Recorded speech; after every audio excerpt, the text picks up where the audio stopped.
Ian Murray is Labour MP for Edinburgh South and Shadows Scotland Secretary. To my left, Kirsty Blackman is SNP MP for Aberdeen North and the party's Cabinet Office spokesperson in Westminster. And David Mundell is Conservative MP for Dumfriesshire and a former Scotland Secretary in the governments of David Cameron and Theresa May. The number that you need to ask our panel a question is 0845 6060 973. You can text 84850. You can use Alexa to send in a question. Just say send a comment to LBC and then say your question. And don't forget to watch us on Global Player. Call 0345 6060 973. Tweet at LBC. Text 84850. Cross question with Iain Dale. This is LBC.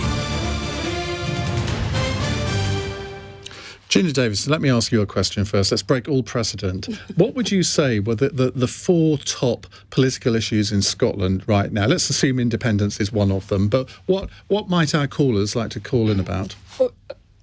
I can't include independence. No. Okay. Well, we have to talk about transgender rights. Obviously, that has been in the headlines for the last 2 months at least, as the bill has gone through Holyrood, and now we've had this issue in the prison service. So that is one of them.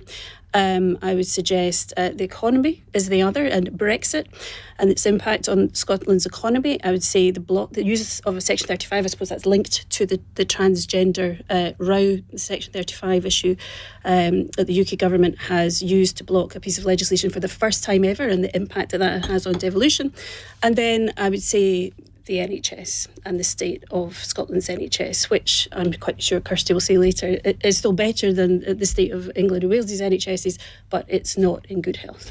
And of course, there's teacher strikes today. We had those awful drug deaths figures last week as well, but lots of other subjects you might want to phone in about. 0345 6060 973. Well, Murdo in Fife actually chose his question before you gave that list, but he's asking about your first suggestion here. Hello, Murdo. Hi there, Ian. How are you this evening? Very well, thank you. What would you like to ask? Good. Well, quite simply, is the trans prisoner scandal the beginning of the end for Nicola Sturgeon? Kirsty Blackman. No. I mean... Feel free to elaborate. Nicola Sturgeon is going to be the First Minister for some time to come, and she's going to be the leader of the SNP for some time to come. There is no suggestion of anything else.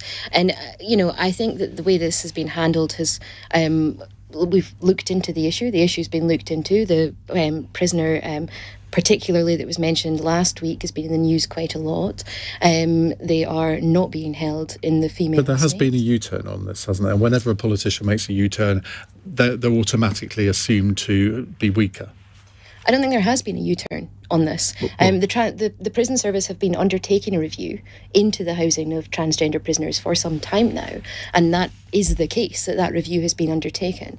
It is not the case that trans female prisoners are currently held that have had any kind of violent crimes towards women, for example, have been held on the women's estate anyway. But this one was. There is a situation where, while an assessment has taken place, prisoners are held in a segregation situation. The prison service is very good at segregating people. I mean, that's literally what they do while an assessment is undertaken. But there was no intention to house this particular prisoner long term in Cornton Vale. But this prisoner was in a women's prison. I mean, admittedly, you're right, obviously segregated. But, and then they were moved. In terms of the assessment process was done. I think we need to allow the prison service to do the assessment process. They do the assessment process. That's how it works. So they undertake an assessment. They work out which estate is best to keep prisoners in. They work out, for all prisoners, is this prisoner going to be a danger to other prisoners? And they undertake those assessments and are pretty good, as I say, at keeping people in segregation. I was watching a clip of Nicola Sturgeon this afternoon being asked on ITV News about this. And for the first time, I saw her completely flailing. I mean, she's a very, very confident and good media performer. She was all over the place on this. And I think that's possible. I mean, I'll ask Murdo in a minute if that's what's prompted his question. But all politicians have a shelf life, and they're all sort of have to go at some point. She's been in the job for 9 years. She has slightly considered her own future over the last year, started to sort of speculate about it. I mean, obviously, you can't say where she's going to leave on December the 31st, 2026 or whatever. But, I mean, any politician who's been in the job for 9 years, people are always going to speculate. And she's still incredibly popular. You know, she is still an incredibly popular politician. If you compare her to anybody who has been in a leadership role for that long, she has got a significant amount of popular support. And, you know, having seen how she performed during COVID, for example, she was incomparable. She was streets ahead of what we were seeing from the politicians down here. And I think, you know, as a result of what happened with Jacinda Ardern, she was asked if she has still had gas in the tank, and Nicola Sturgeon was very clear that she's still got plenty of gas in the tank to continue to lead Scotland. I'm just trying to think of a Scottish phrase for gas in the tank, but I'm sure one will come to me. Iain Murray for Labour. The question is the recent trans prisoner scandal the beginning of the end of Nicola Sturgeon? I think it's a symptom of something much bigger. I mean, it's quite clear that for the last few weeks, Nicola Sturgeon's been adamant that this is a decision for the prison service and only the prison service, until the press, the media and the public decided it was going to be a big issue, and then she's decided to intervene. I think this has been going on since 2014 in terms of Nicola Sturgeon promising stricter guidelines and better guidelines in terms of where prisoners go in Scotland. And I think today's TV clip that you talked about where she was flailing is a symptom of the fact that she doesn't really believe in this stuff, but she does intervene when the public and the media decide it's going to be an issue. And that will trip her up eventually. Well, she said for a long time, to dodge the question, that it's a matter for the prison service. And she does this in a whole host of things. The crisis in the NHS is someone else's fault. The crisis in education is someone else's fault. Teachers are on strike in Scotland because it's someone else's fault. The bin men were on strike last year and it was someone else's fault. But then the public and the media take an interest, and then she decides to intervene, and that's what she's done on this particular issue as well. Isn't that what all national politicians do, though? I mean, it's much more unique to her. Well, maybe not, but it's much more pronounced in this particular instance. Maybe you could say the Prime Minister's done the same with the Deems Highway and some other instances that he's been involved in recently. But it is a symptom of the problem in Scottish politics at the moment. The Scottish Parliament, I think, doesn't really work and operate properly as a scrutinising body. A single chamber doesn't work properly as a scrutinising body. The First Minister is all-powerful. Her own backbenchers don't say boo to a mouse. Particularly maybe on this issue, the one or two have, but over the course of their being in government for the last 15 years, I think you could count on one hand the number of people that have rebelled, let alone the number of issues.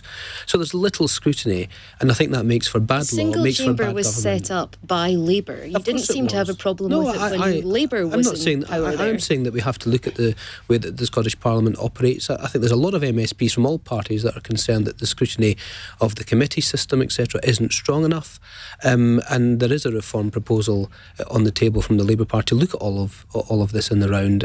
It's not a criticism, Kirsty, of the Scottish Parliament. We're very proud of the way we set it up, but I think if you end up with Section 35.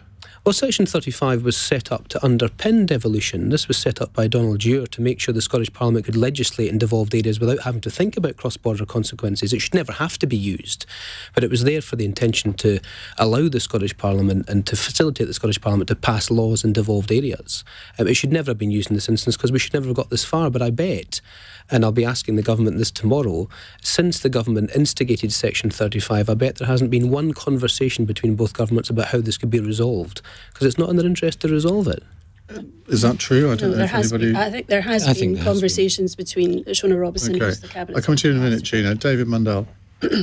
Well, I don't know whether it's the beginning of the end of Nicola Sturgeon, but I certainly think that it is an example of the fact that, she's not the godlike figure that she was once promoted as, and she makes mistakes, and this is a bad mistake. There was an amendment brought forward by an SNP MSP in the Scottish Parliament in relation to the GRR that would have dealt under different rules with people who were subject to serious sexual offences that were in the criminal justice system. And Nicola Sturgeon took the view that amendment had to be faced down. SNP MSPs were ordered to vote it down. Now, in the past, I think Nicola Sturgeon would have at least checked to make sure were there any such people in the system who were going to come forward and cause this sort of issue? And she didn't, she didn't do that. She just let it all unfold. And as you said, Iain, I mean, in that clip on ITV, she's just flailing. She's just filling the interview with words, with no clear policy position. I've usually, because of the actions of others, had to go on and make a defence, put a case. But Nicola Sturgeon in this case was the decision maker. All the votes in the Scottish Parliament on this bill, Nicola Sturgeon decided how SNP MSPs voted. So one or two of them did rebel, I think. Wasn't there a minister that resigned over? There was. There was a minister that resigned. There was a group of MSPs with their own party who were critical, who brought forward, for example, this amendment about sex offenders. But again, it was just faced down and voted down.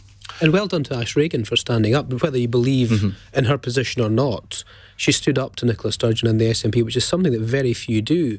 She's an MSP and part of my own constituency. Doesn't say a peep about the NHS crisis, a peep about the education stuff, all the stuff that's devolved. But thankfully, she said stuff on this and rebelled, and that's very unusual. Gina, for people south of the border, this has been of great interest over the past week. We've covered it a lot on LBC. Where does it hang now? And what's your answer to Murdo's? I nearly said Murdo Fraser's question there. I don't think it was him. But Murdo's question: is the recent trans prisoner scandal the beginning of the end of Nicola Sturgeon? I think probably for critics of Nicola Sturgeon, that's a bit of wishful thinking. I mean, she's very clear that she's going to stay on until at least the next Scottish Parliament elections. And of course, the problem the SNP has, there's nobody to replace her. So she will be there until there is somebody that she feels able to take over in that position. And I think it's worth saying that this is a problem that her government has created for itself, because it has just refused to listen to any concerns about the GRR. This has nothing to do with that particular piece of legislation, because this policy by the Prison Service has been in operation ahead of that. But it has been that policy creep, as it's called. People have known that that's the way that the Scottish Government has been moving, that they want to have this self-declaration, self-identification of gender, and that should trump biological sex. And ultimately people said, well, this is the end result of that. So if you're saying trans women are women in all cases, then where does that lead? And they say that leads to rapists being in the women's estate. I don't think... It's interesting, David mentions that in the past there might have been more on top of whether or not these issues were likely to come up. So I think that's an example of a government that's been there a long time and has maybe just taken its foot off the pedal a bit with having its T's crossed and its I's dotted. But the backlash to it has been fascinating, and I think for a lot of people, a lot of independent supporters I see on social media who are now, rethinking everything they think about Nicola Sturgeon, about independence in the light of this particular issue now is absolutely fascinating. So the next set of polls about popularity will be interesting to see, because Nicola Sturgeon's has been sliding. She's still positive while other leaders are negative, but it'll be interesting to see if it dips below the zero. Quick comeback from you, Murdo. Yeah, it's interesting to hear everyone's views. It is the end of Nicola, and she's a very clever politician, but, maybe doing a Jacinda Ardern would do her long-term credibility no harm, because what you had, the whole debate, and then the prisoner thing, bang, it couldn't have happened at a worst possible time, and folk that were going, what's this all about, the person on the street are going, no, enough's enough. And people I'm speaking to now who are, through COVID, quite rightly, Nicola Sturgeon did a grand job, but people have just, you ask them and they're just shaking their heads. So as a proud unionist, but I'm quite happy to see the demise of the SNP. But, Nicola's done a great job. I think at the moment, for her credibility, it's like, just exit stage left and reinvent herself, because she's a very clever person. I'm quite sure she'll be thinking of her situation, thinking, maybe it's time to go. So that's my view. Wishful thinking, I think, Murdo. Thank you very much indeed for that question. Keep your calls coming. Gordon says, where does it hang now? Do you want to rephrase that, Iain? Did I genuinely say that? Whatever. It's entirely possible. We'll come to more questions in just a minute. 17 minutes past 8. LBC. Tackle.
Cross Question with Iain Dale on LBC. Text 84850.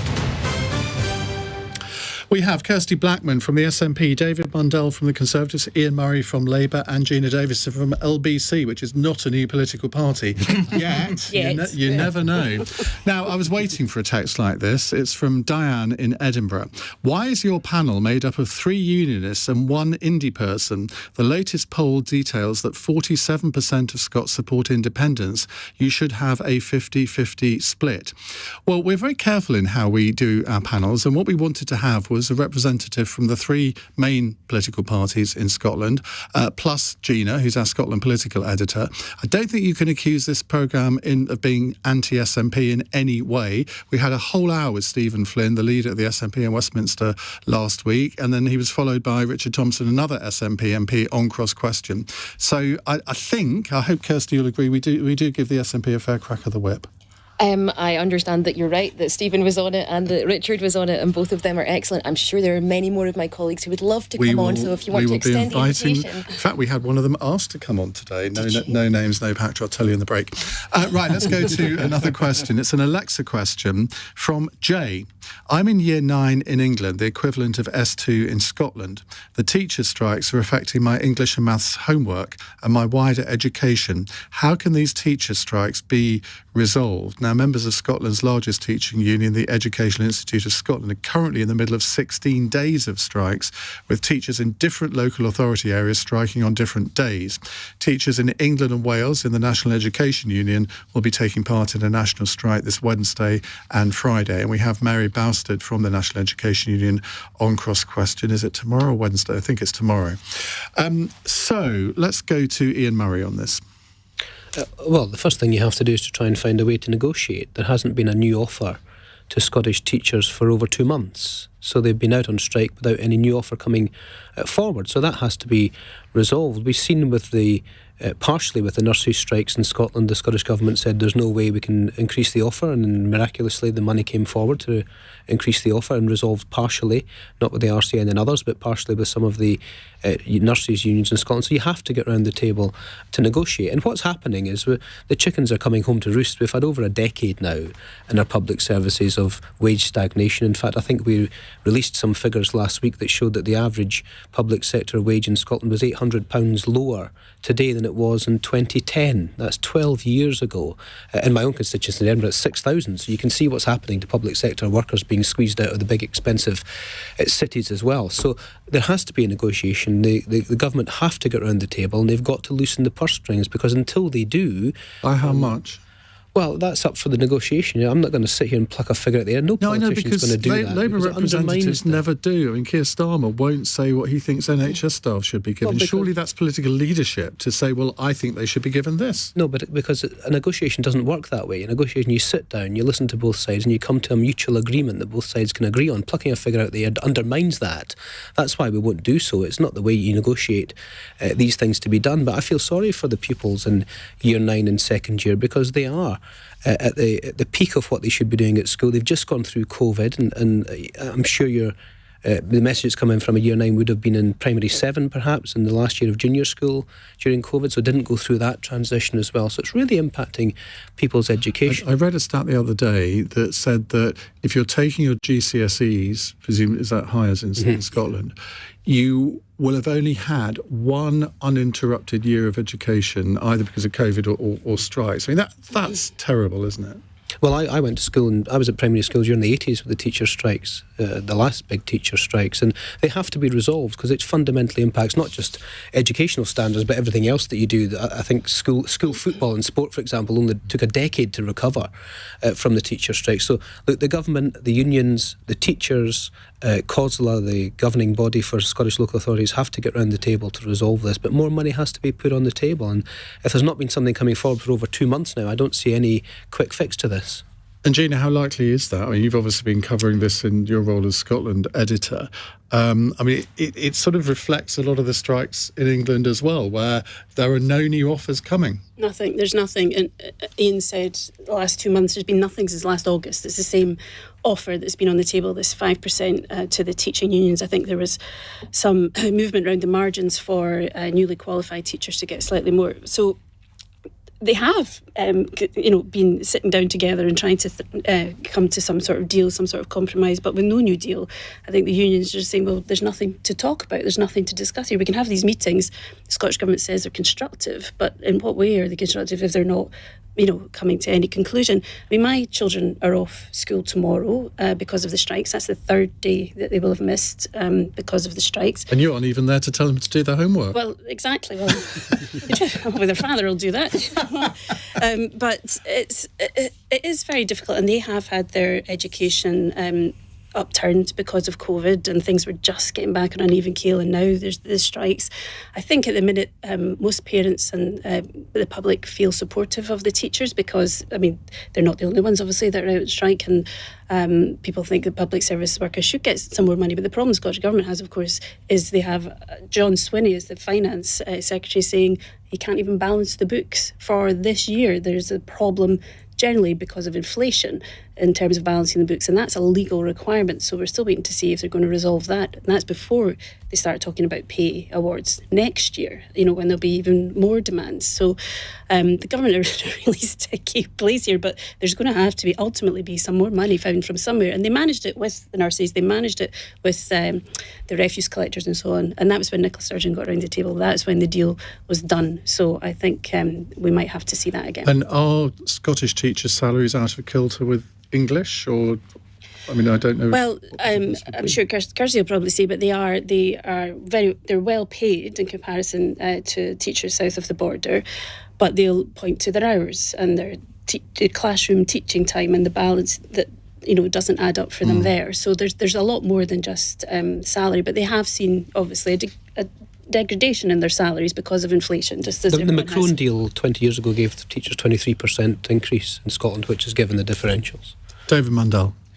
Yeah, well, it's very disappointing. I mean, in the Scottish Borders part of my constituency, the strike was on today, and it's difficult for pupils, it's difficult for families with the arrangements that they have to make. But ultimately, the Scottish Government do have to get round the table. There's the financial issue, as we would obviously also understand, but there are terms and conditions, parts of it. Gina's touched on that, the sort of working hours and prep time and all these things. So, I mean, clearly there is scope for negotiation. I mean, maybe it does require Nicola Sturgeon herself to get involved, because as we saw with other disputes, it seems that she calls all the shots, and unless she comes forward and wants a resolution, there isn't going to be one. Kirsty?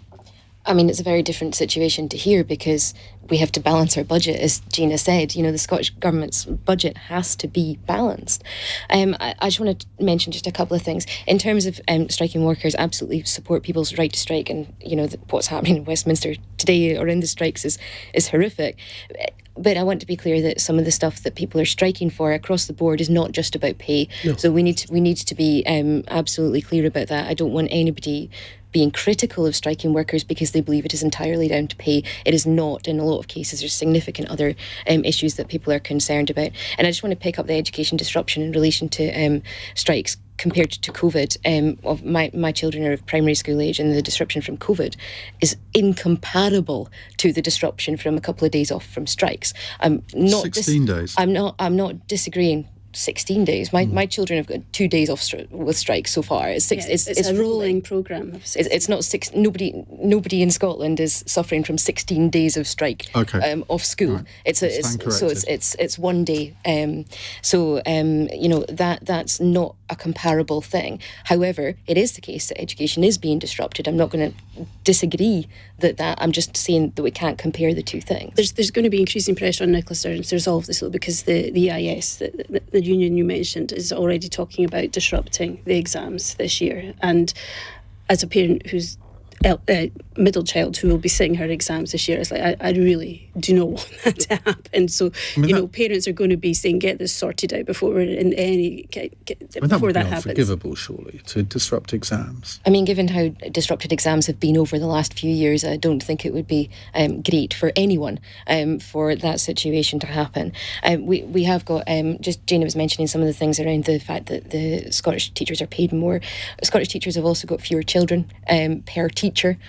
So they're already again ahead in that regard to south of the border, but we just don't have the flexibility in our budgets that the government here do. And if the government was to strike a significant pay deal with teachers here, that would result in Barnett consequentials for Scotland. That would result in an increased budget for Scotland as a result of decisions that are made here. But spending is about priorities. Always about priorities. There's a £2 billion underspend last year. There's money on foreign embassies. There's money that was set aside for independence referendums, albeit I admit has now been put back into the pot. Spending is about priorities, and whilst the Scottish Government have to balance the books, they don't have a fixed budget. So let's not find any illusions that there's no money there. Money can be found. It was found for the nurses. It was found for the refuse dispute.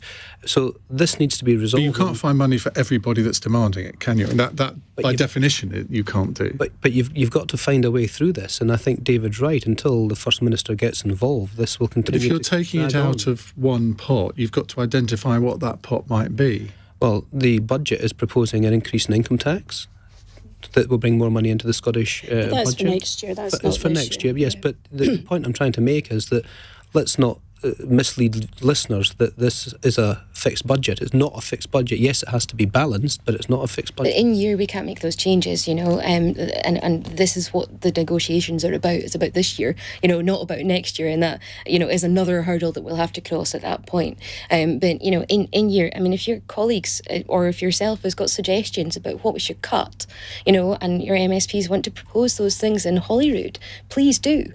You know, please do make proposals about exactly what it is you want to cut. Close down the foreign embassies. Don't spend money on independence referenda. So how much money does that save? And put the money into the pot where people need to be paid properly, which is our teachers. Don't keep slashing local government. Use the underspend. Give all the money to local government where it's been cut in recent years, because they're directly responsible for education. And where are you getting the money from? Put the money into education. So the bottom line here is that politics is about priorities, and there's some examples of where you could not spend and waste money. £500 million to underwrite the Gupta deal, money for organisations that have gone bust, for business deals. All of that is just wasted money down the tubes that could be going into pensioners to teachers' pockets. Okay, right. Going into pensioners' pockets as well, if that's what you choose. We'll move on in just a moment. Somebody says, great panel, perfectly fair representation. So we've got one fan anyway. Right, it's 8:31. That's Fraser from 8:31 on LBC. Let's get the latest news headlines from Charlotte Morgan. Firefighters have voted to strike in what could be their first walkout in 2 decades. The fire brigade union's offering the government a 10-day window for pay negotiations. The Education Secretary says it's disappointing the NEU is going ahead with Wednesday's teachers' strike in England and Wales. Gillian Keegan's meeting with unions earlier failed to resolve their ongoing row over wages. And Labour says the government is setting the NHS up to fail with its latest plan for the health service. The Health Secretary, Steve Barclay, announced a £1 billion investment to cut waiting times. And LBC weather: showers for much of the country tonight, lows of 4, blustery showers in the north tomorrow, some rain in the west and a high of 11 Celsius. This is LBC.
Leading Britain's conversation. Cross Question with Iain Dale. Tweet at LBC.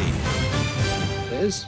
It's 8:35 on LBC. With me on the Cross Question panel tonight, Kirsty Blackman from the SNP, David Mundell from the Conservatives, Ian Murray, Labour MP for Edinburgh South, and Gina Davidson, LBC Scotland political editor. Have I missed a Sir off the front of your name? I've got a feeling I have, haven't I? You haven't, but you could lobby for it. Okay, I'll do that. No, I just suddenly had this thing. I'm sure we got a do night feel ahead. free to feel free to drop His Majesty a line.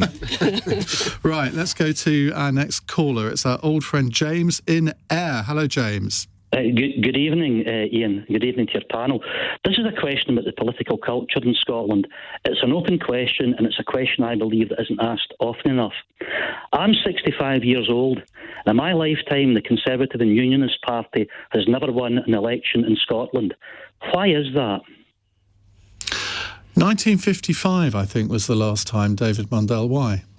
Well, firstly, I think, James, you'll find that during most of that period they have won the constituency in and around Ayr, but you're right, they haven't won the most number of seats in Scotland. But a United Kingdom general election isn't conducted within Scotland, it's conducted across the whole of the United Kingdom. And when we had the referendum in 2014, that issue was well debated. I appeared on numerous panels where people raised that issue and understood the context of remaining within the United Kingdom would be that we would have United Kingdom-wide elections. But within the Scottish Parliament, of course, the Scottish Conservatives are the official opposition with 31 MSPs. We're the party at Westminster with the second most MSPs and a significant number of councillors in local government in Scotland. So, the Scottish Conservatives are a force within Scottish politics, but we haven't achieved over 50% of the votes or seats within that timescale. But why? Well, I think because it's a democracy and people have chosen. Is it because people have chosen to vote basically a more left of centre country than England? Is that the reason? Because sort of decades, centuries ago, you wouldn't have said that, would you? Well, I think if you look at, I don't want to get into too much boring detail, but if you look at the 1955 election, there were essentially two parties. There were Conservative or Labour. That it's our fault. That was the split. And as we've moved into a more plural system, then the support for the Conservatives. So nothing to do with the policies at all. Well, obviously, in that period, there have been different results.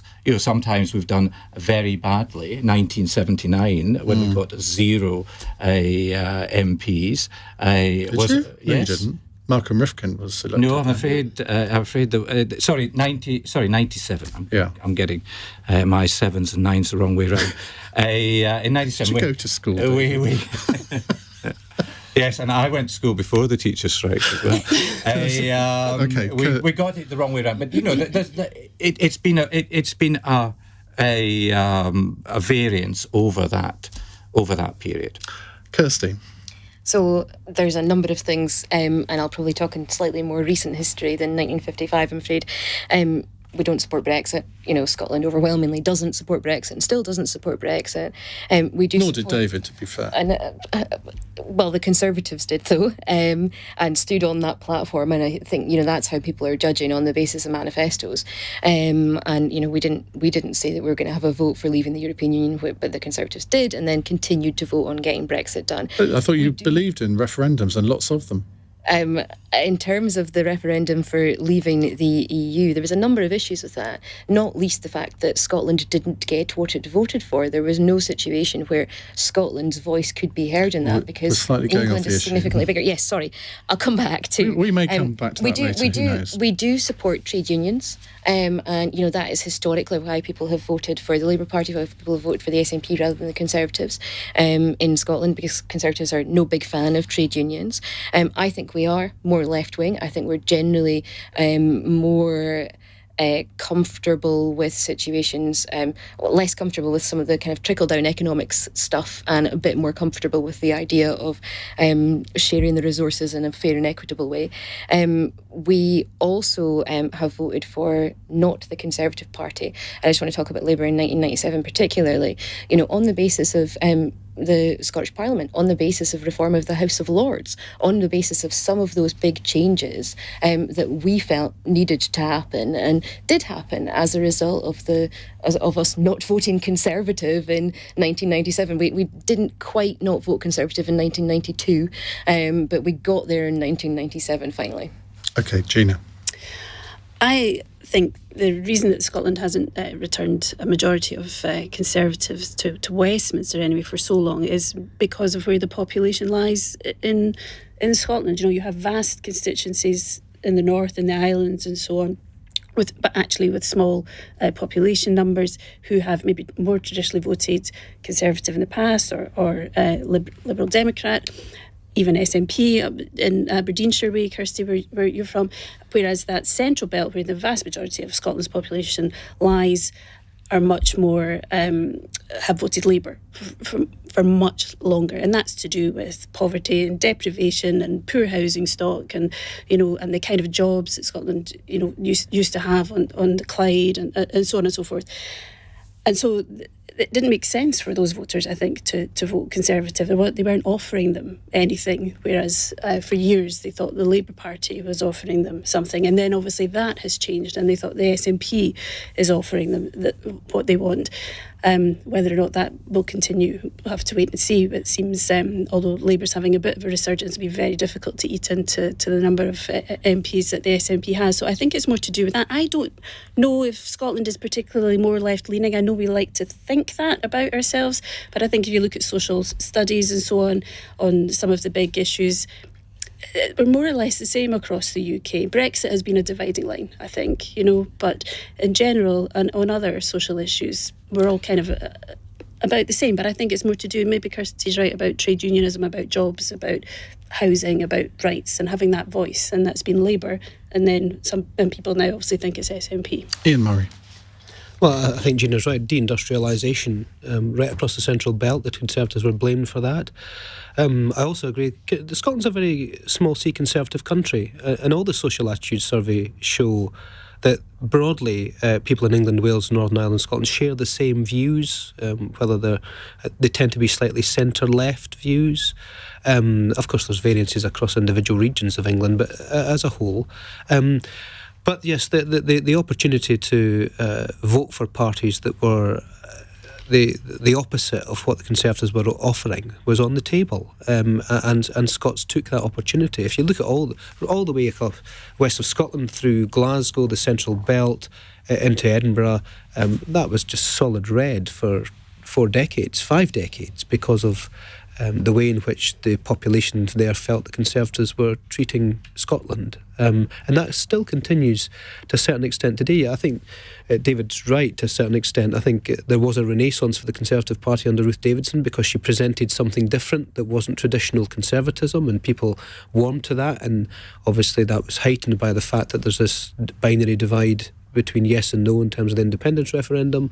But I think now, minus 72 popularity rating for Boris Johnson when he resigned, minus 80 for Liz Truss, it's minus 40 or something at the moment for the current incumbent of Downing Street. That's the offer to Scots. And it's Rishi Sunak, in case you forgot his name. Well, there's been so many, it's difficult to keep track.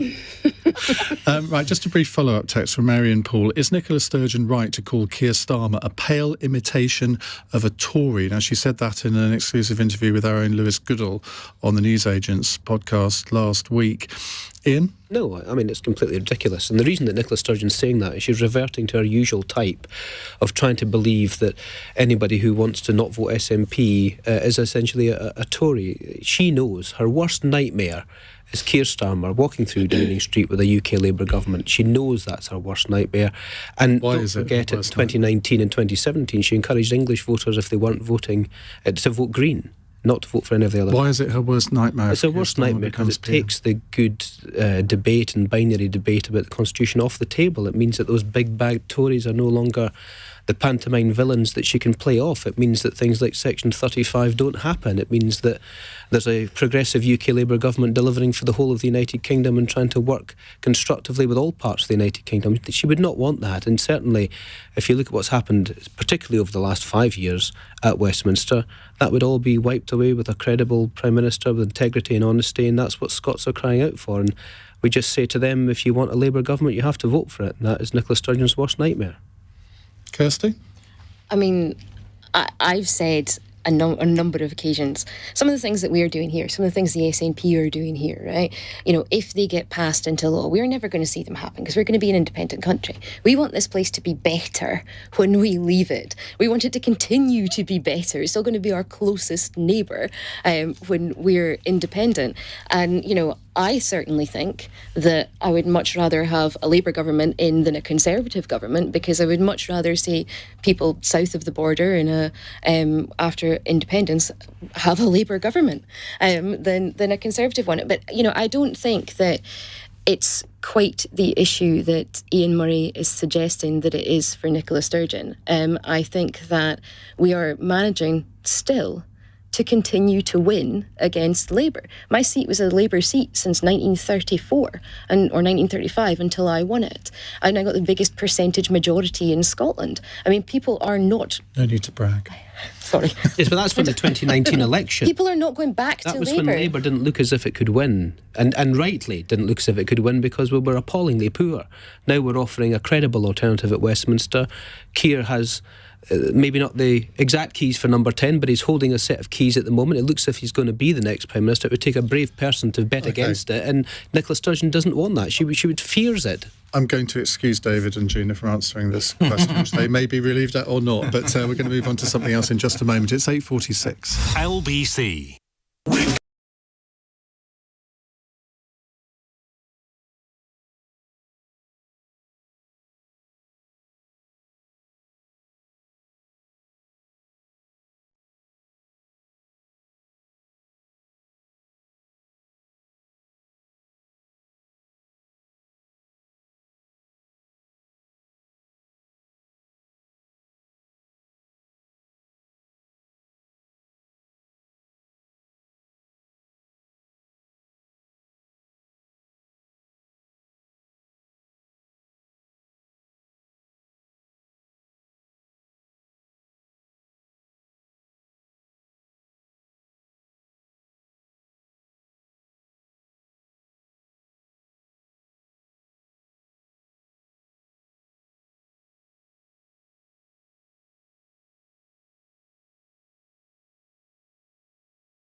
Cross Question with Iain Dale on LBC. Call 0345 6060 973.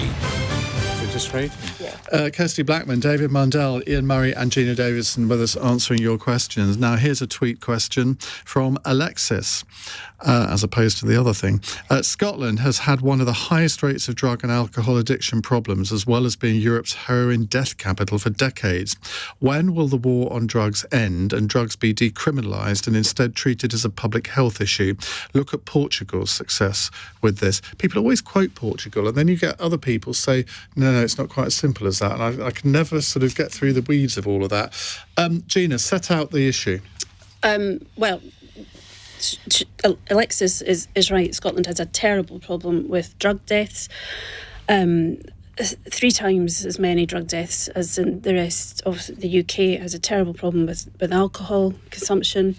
In terms of heroin, I'm not sure that that's still the biggest issue. The biggest issue seems to be a mixing of drugs, particularly I'm going to mispronounce this, benzodiazepam type drugs with other things which are causing these deaths. Now, the Scottish Government is already treating it as a public health issue. I mean, there is obviously a criminal justice issue as well, but in general, it is treated as a public health issue, and they've done an awful lot about making sure that people have naloxone.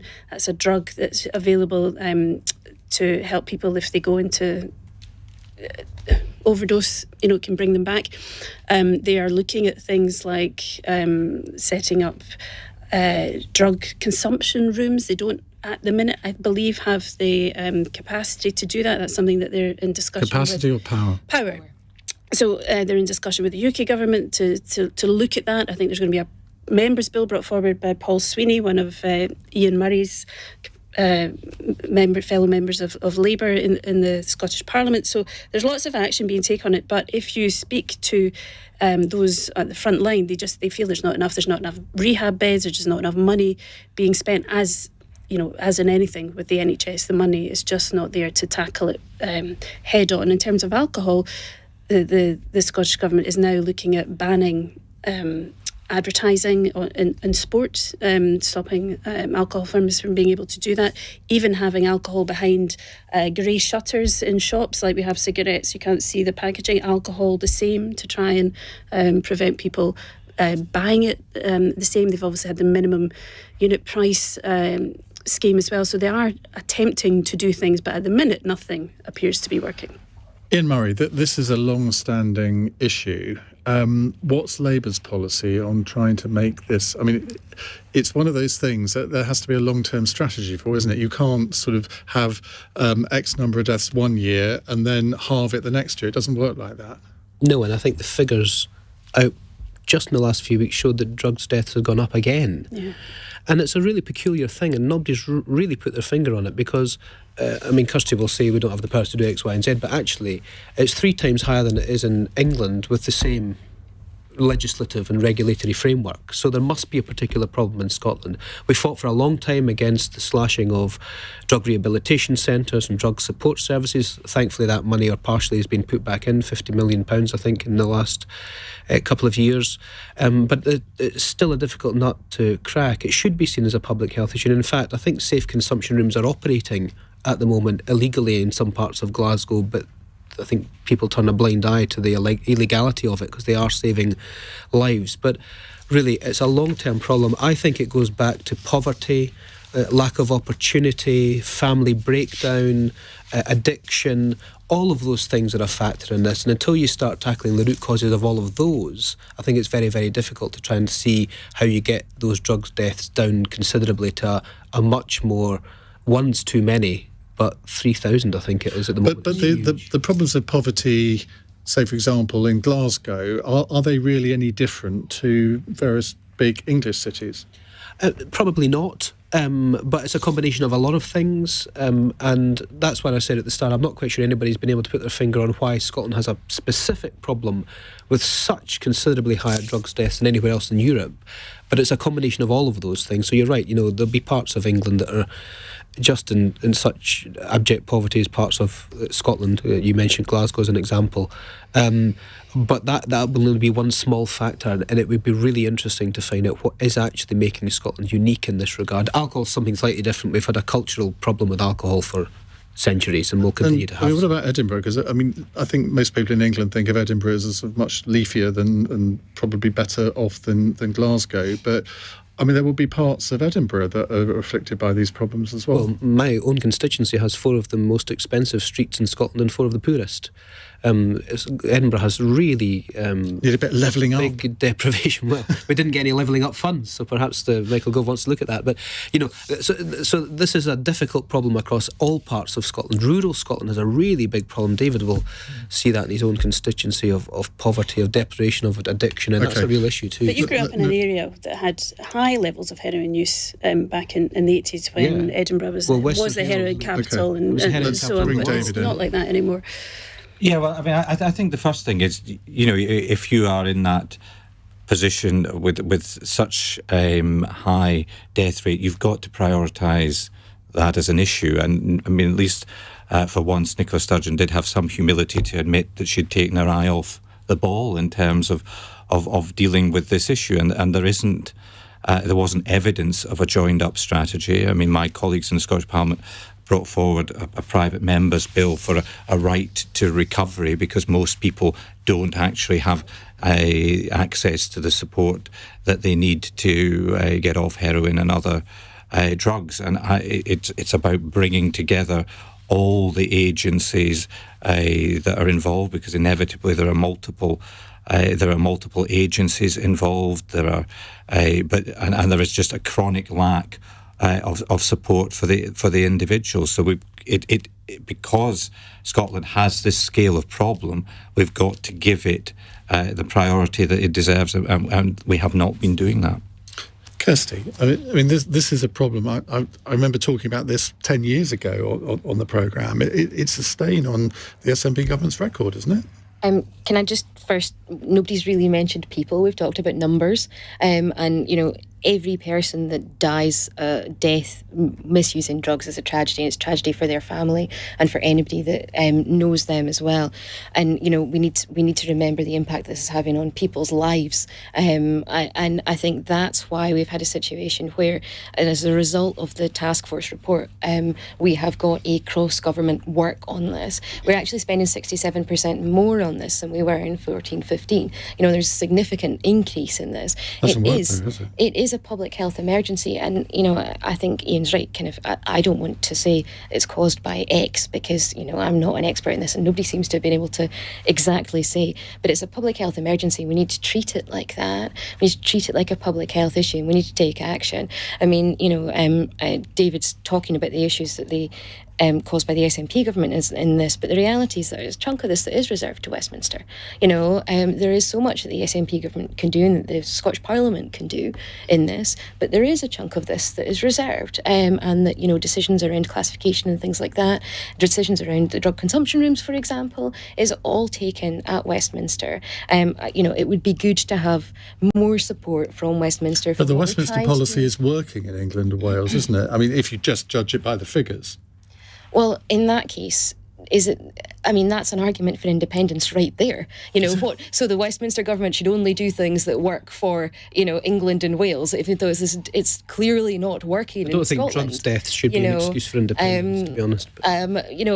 Having differential policies across the UK, if there is an issue that is differential, would make sense. If the UK government want to devolve us the power to deal with it, that would be great. Right. Let's finish off with a fun text question, which you all are looking aghast at, from Gordon, who says, this new AI bot ChatGPT can compose music and write plays, poetry, letters, essays and speeches, given a bit of prompting, and is apparently killing off school homework. What tasks will you be asking the chatbot to do for you? Keep it clean, David. Well, Iain, it can write my memoirs, because I'm sure it would make it much more interesting than it really was. OK, I'm not going to publish those. Kirsty? Well, I'm a bit nervous about this, because my colleague Marco Biaggi asked it to explain who Marco Biaggi is, and it said Marco Biaggi is deceased. And so I'm a bit concerned about using this, because you might end up in a scenario where you're dead before your time, and that doesn't sound fun at all. Maybe they'll talk about his political career, perhaps. What a great name, though, Marco Biaggi. Wouldn't you love a name like that? He's an excellent human being as well. I trust your judgment on that. Gina? Well, it would be quite nice to use it to write politicians' answers to questions that you get proper answers to, rather than the same answer every single time. I have to say, Rishi Sunak, Liz Truss. Oh, you asked them a question, you got the same answer. It didn't matter. It was just a different form of the Liz words. Truss was a bot. It's so robotic and it's so dull and boring. Ian Murray. I would ask it, given the earlier discussion, to write me an essay on why does Nicola Sturgeon fear a UK Labour government so much. And it probably would be able to do that. I'm going to try it when I get back. Yeah, do, because I think we'd all be interested to know question that. About why Tories haven't thank you all very much indeed and the for 1955 general. David Mundell, Kirsty Blackman, Ian Murray and Gina Davidson. Right, coming up in a moment, we're going to broach the thorny subject of peace in the Middle East. Yes, wish me luck on that one, because US Secretary of State Antony Blinken has called for Israel and the Palestinians to take urgent steps to restore calm amid escalating violence. But if only it were that simple. So I'm going to ask you what, on the face of it, could be seen as a simplistic question. I'm going to do it anyway. What does peace in the Middle East actually look like? Lots of scope for you there. 0345 6060 973. And do you see any prospect of it happening, or do you think that both sides are going to blame each other for the escalating violence, as they always do? 0345 6060 973 is the number to call. On your radio, on Global Player, and Play LBC. Leading Britain's conversation. This is LBC. From Global's newsroom at 9 o'clock, members